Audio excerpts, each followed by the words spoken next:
বোর্ডের মাধ্যমিক পরীক্ষা শেষ হয়ে গেছে। বোর্ডের মাধ্যমিকের সকল সাবজেক্টের পরীক্ষা শেষ হয়ে গেছে। কারোর ক্ষেত্রে কোনো সাবজেক্টের পরীক্ষা খুব ভালো হয়েছে, কোনো সাবজেক্টের পরীক্ষা খারাপ হয়েছে। কাজেই আজকে এই ভিডিওতে আমি বলবো যে তোমাদের পাসের ক্রাইটেরিয়া কি এবং বোর্ডের নতুন রুলস কি গ্রেস মার্কস নিয়ে, এবং পাস মার্ক কি বা কত, যদি কম নম্বর পাও কোনো সাবজেক্টে কত নম্বর এক্সট্রা দিতে পারে, কি রুলস রয়েছে, রেগুলেশন রয়েছে, সমস্ত কিছু। কাজেই সম্পূর্ণ ভিডিওটা দেখো। ভিডিওটি ভালো লাগলে একটি লাইক প্রদান করো। আমাদের পরিবারের সদস্য না হয়ে থাকলে সাবস্ক্রাইব বাটনে ক্লিক করে বেল আইকনে ক্লিক করে রাখো। তো সবার প্রথমেই তোমাদের প্রত্যেকে বলে রাখি, তোমরা জানো তোমাদের এর সাবজেক্ট কি রয়েছে।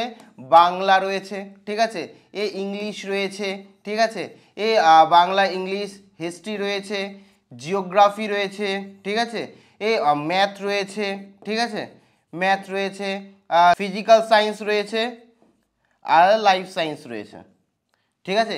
এই হচ্ছে তোমাদের সাবজেক্ট। এবার প্রত্যেকটা সাবজেক্টে কত করে পরীক্ষা হয়েছে তোমরা প্রত্যেকে জানো। প্রত্যেকটা সাবজেক্টে কিন্তু 100 করে পরীক্ষা হয়েছে, 100তে পরীক্ষা রয়েছে প্রত্যেকটা সাবজেক্টে। আর প্রত্যেকটা সাবজেক্টে 100তে পরীক্ষা হয়েছে, মানে প্রত্যেকটা সাবজেক্টে ফুল মার্কস 100। 100র মধ্যে তোমাকে কত পার্সেন্ট নাম্বার পেতে হবে? 25% নাম্বার পেতে হবে। 25% নাম্বার পেতে হবে, মানে 100র মধ্যে 25 পেতে হবে। প্রত্যেকটা সাবজেক্টে তোমাদের 25 করে তুলতে হবে, ঠিক আছে, 25 করে তুলতে হবে। এক্ষেত্রে তোমাদের প্রত্যেককে আমি একটা বিষয় জানিয়ে রাখি যে 25 করে তো প্রত্যেকটা সাবজেক্টে তুলতে হচ্ছে, কিন্তু এই 25-এর মার্কস ডিভিশনটা কি সেটা কিন্তু তোমাদের জানতে হবে। অনেকেই জানো না। এই যে 100 নম্বরের তোমাদের টোটাল এক্সাম হচ্ছে, 100 নম্বরের টোটাল এক্সাম 100 নম্বরের, এই 100টার মধ্যে তোমাদের রিটেন এক্সাম মানে লিখিত পরীক্ষা, লিখিত পরীক্ষা 90-এ হচ্ছে এবং প্রজেক্ট হচ্ছে 10-এ। মানে তোমাদের 90-এ লিখিত পরীক্ষা এবং প্রজেক্ট হচ্ছে 10-এ। এবার এখানে তোমাদের এই দুটো মিলিয়ে তো 100তে পরীক্ষা, এই দুটো মিলিয়ে তোমাদের 25 পেতে হবে। এবার ব্যাপারটা ভালো করে বুঝে রাখো। এই যে প্রজেক্টের যে তোমার কন্ডিশন, প্রজেক্টে কিন্তু কোনো স্কুল রয়েছে যে এখানে 10-এর মধ্যে 10 দেয়, কোনো স্কুল রয়েছে 10-এর মধ্যে 8 দেয়, কোনো স্কুল রয়েছে 9 দেয়। এক একটা সাবজেক্টে এক এক রকম, কিন্তু বেশিরভাগ স্কুলে কিন্তু 10, 9 আর 8 দেয়, মানে 8-এর থেকে কম দেয় এরকম স্কুল কিন্তু নেই। প্রত্যেকটা সাবজেক্টে 8 প্রায় প্রত্যেকটা স্কুলই দেয়, ঠিক আছে। তো এক্ষেত্রে তোমাদের কিন্তু জানতে হবে, ধরো এই যে প্রজেক্ট রয়েছে, প্রজেক্টে তুমি 10-এর মধ্যে কি হচ্ছে 10 পেলে, যদি 10-এর মধ্যে প্রজেক্টে 10 পাও, দিতেই পারে। বেশিরভাগ স্কুলে কি করে, নিজের স্কুলের নাম্বার ছাত্রছাত্রীদের বেশি নাম্বারই দিতে চায়, বোর্ডের পরীক্ষা সারা জীবনের জন্য থাকবে, তাই 10-এ 10 দেয়। তো এখানে 10-এ 10 যদি দেয়, তাহলে তোমাকে রিটেন এক্সাম এই যে 90 রয়েছে, 90-এর মধ্যে যদি তুমি মাত্র 15 পাও, তাহলে কি হয়ে যাবে দেখো, এখানে 10 আর এখানে হচ্ছে 15, তো এই দুটো যদি যোগ করো তাহলে টোটাল কত চলে আসবে? টোটাল 25 নম্বর চলে আসবে, তুমি পাস করে গেলে, ঠিক আছে। এবার কোনো স্কুল আছে যে তারা কি করে, এই যে এইখানে যদি 10-এর জায়গায় 9 দিয়ে দেয়, তাহলে কি হবে? তাহলে এখানে বুঝতেই পারছো যে তোমার 25 দরকার পাস করার জন্য, তুমি প্রজেক্টে 9 পেয়েছো, ঠিক আছে। তাহলে তোমার এখানে রিটেন এক্সাম, ঠিক আছে, রিটেন এক্সামে কত পেতে হবে? 90-এর মধ্যে 9-এর সাথে কত যোগ করলে 25 আছে? 16, তাহলে তোমাকে কিন্তু 16 পেতে হবে। প্রজেক্টে কত হচ্ছে, রিটেন এক্সামে 16 নাম্বার তুলতে হবে। আর যদি দেখা যায় এখানে তোমাকে 8 দেয়, ঠিক আছে, 8 দেয়, তাহলে কি হবে তোমার রিটেন এক্সামে কত? 90-এর মধ্যে পাস করার জন্য কি হচ্ছে 17 পেতে হবে। এখানে 17 পেতে হবে 8 দিলে, ঠিক আছে, 8 দিলে প্রজেক্টে 17 পেতে হবে, তাহলে তোমার কি হচ্ছে 25 হবে। এইবার এখানে তোমাদের প্রত্যেকে বলে রাখি, তোমরা অনেকেই বলবে ঠিক আছে, এটা তো বুঝতে পারলাম, প্রত্যেকটা সাবজেক্টে আমাকে 25 পেতে হবে, নির্ভর করছে প্রজেক্টের ওপর। প্রজেক্টে তুমি 10 পেলে তোমার 15 তুললে রিটেনে তুমি পাস করে যাচ্ছ।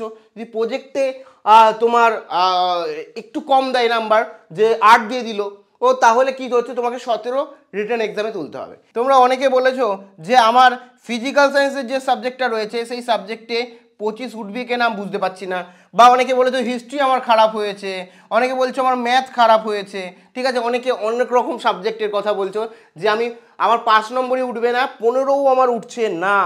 সেক্ষেত্রে আমি কি করব? দেখো 25 তো তোমাকে পেতে হচ্ছে, কিন্তু তোমার এই 25 নম্বরে এর মধ্যে প্রজেক্টে 8 নম্বর সব থেকে কম তোমার ধরা, কিংবা 9 নম্বরও দিতে পারে, 10 নম্বরও দিতে পারে।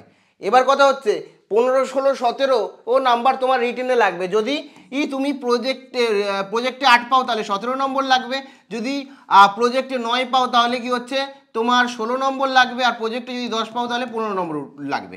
তো এবার কোনো কারণে ধরো ফিজিক্যাল সায়েন্স ইনসে তোমরা অনেকেই বলছো যে আমার আর মোটামুটি কি হয়ে যাচ্ছে, 15 উঠছে না, আর 13 উঠছে, কথার কথা হচ্ছে 13 টাইটাই হচ্ছে বা 13 পাচ্ছ, সেক্ষেত্রে কি আমাকে ফেল করে যাবো একটা সাবজেক্টের জন্য? তোমাদের বলি না। তো সেই কারণে তোমাদের জন্য রয়েছে গ্রেস মার্কিং। তো গ্রেস মার্কিংটা কি একটু ভালো করে বোঝো। এই গ্রেস মার্কিংটা এই যে তোমাকে পাস করানোর জন্য যে এই যে ধরো প্রজেক্টে 10 দিয়েছে, পাস করানোর জন্য যে 2 মার্কস লাগছে, সেই 2 মার্কসটা এক্সট্রা তোমাকে বোর্ড দিয়ে দিল, দিয়ে কি হচ্ছে গ্রেস করে টাই 25 দিয়ে দেয়, 25 দিয়ে তোমাকে পাস করিয়ে দেয়। কাজে এই গ্রেস মার্কটা মিনিমাম কত দূর যেতে পারে?